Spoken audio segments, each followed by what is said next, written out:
From the kitchen of the cabin, it's the 5 Games for Doomsday review. Isle of Cats. Belief in the many worlds theory has a lot of ramifications. It leads to the possibility of worlds where the spectre of narrow-minded prejudice is totally absent. It also suggests worlds that we've already destroyed, worlds in which the last remnants of our species tear each other to pieces over the last potato mouldering in the ground. Anything you can imagine, both glorious and tragic, is implied.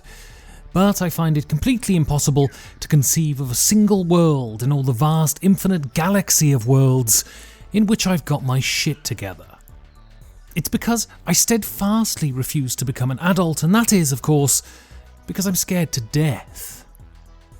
We like to quantify, to assess, to categorise. It's one of the many advantages that have propelled us to the top of the food chain and to the bottom of the most likely to see the next millennium charts. To pick apart the many faceted causes and symptoms of fear, though, the reasons we work against our own interests, now that's hard. Far harder than someone of my rather derisory intellectual capacities is capable of. But it's safe to say that the root cause of my fecklessness and undependability is an intoxicating cocktail of myriad fears.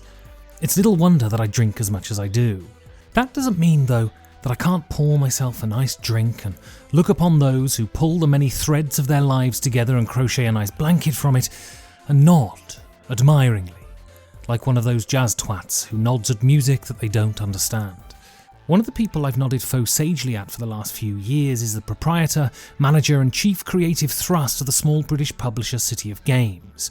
This is Frank West, a man who has his shit so tightly together that it has compressed into diamonds.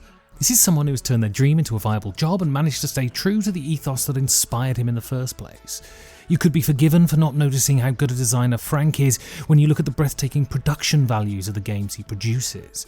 From the hugely ambitious City of Kings right across the spectrum to the gently challenging Vodoran Gardens, Frank has proven himself to be a very able designer of games. But it's with his latest effort, Isle of Cats, that he's made something that can stand with the very best in the hobby.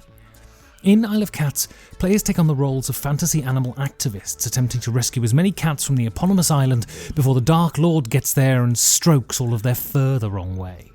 This is done with a combination of card drafting and polyomino placement. Cards carry endgame goals, baskets to carry the cats in, and various treasures that you'll pick up as you ferry the cats to safety. Then you place your cats on the boat, hopefully conforming to the endgame goal cards you've drafted, and after 5 rounds, the person with the most points wins. This is a real leap forward in design from his previous games. It feels as polished and complete as anything I've played in the last 18 months, and not only that, it feels like Frank has harnessed his natural ability and refined it into a craft. This is no longer just great ideas, but great ideas formed into a cohesive whole. Isle of Cats is to City of Kings what chocolate and cheese is to the pod, a maturation into brilliance. That's not to say that one's jaw drops at the breathtaking originality of the game, though. The skill in this game is taking ideas from other sources and forging them into something wholly different. Players draft cards and pay for what they keep. This feels like terraforming Mars, and there are enough polyomino games to tile the plane, but, as with any good art, the ingredients aren't important. It's how they taste when they're mixed together. And Isle of Cats is gourmet. It manages to be simultaneously a game of pleasant contentment and an agonisingly difficult bastard. There is brilliant escalation and flow in the game. In the first round, your ship feels hopelessly large and impossible to fill, but play judiciously and by the 5th round, you'll be swimming in hissing and pissing malevolence. The game is played in rounds, and there is an increase in your ability to do things from round to round, but, like in all good games, there is still that nag at the end that you could have done more. This is Moorishness in a game context. You want to play again to fix your mistakes, to improve, and the design lets you do that.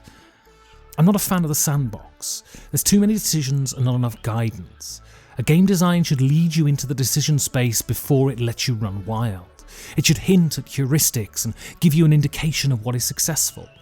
Neither should it dictate your play, though. Enjoyable gaming is about ownership, and it's only by making your own decisions that you can take control of the experience. It's a very tricky balance to strike, but the draft in this game and the variety of endgame goals give you choice and control without overwhelming you. The draft presents you with the game options, but in manageable chunks. It lets you evaluate the past success and plan your game accordingly. The draft doesn't feel bolted on here, but an integral part of delivering the game. This is why, fundamentally, Isle of Cats succeeds. There is nothing extraneous here. Every element of the design is there to provide the maximum challenge and enjoyment, while not resorting to the opaque to imply depth. Isle of Cats is a game that feels accessible without being patronising. It's certainly no Lacerda, but complexity is not always the road to good design. There is a puzzle to unravel here, and it's great trying to pull it apart. There is no pandering here, apart from, of course, the use of cats, which is utterly craven. I'm willing to forgive this bowing to the zeitgeist though, because the game is so good. This is the game that transforms its designer from someone to watch to someone to admire, and it's a pleasure to witness. So I offer up a prayer of thanks to the universe that there are those that have their shit together, because, without them, all the rest of us would have nothing to do. This review is made possible by the support of my patrons. You can become one too by going to patreon.com/5G4D. Thank you for listening.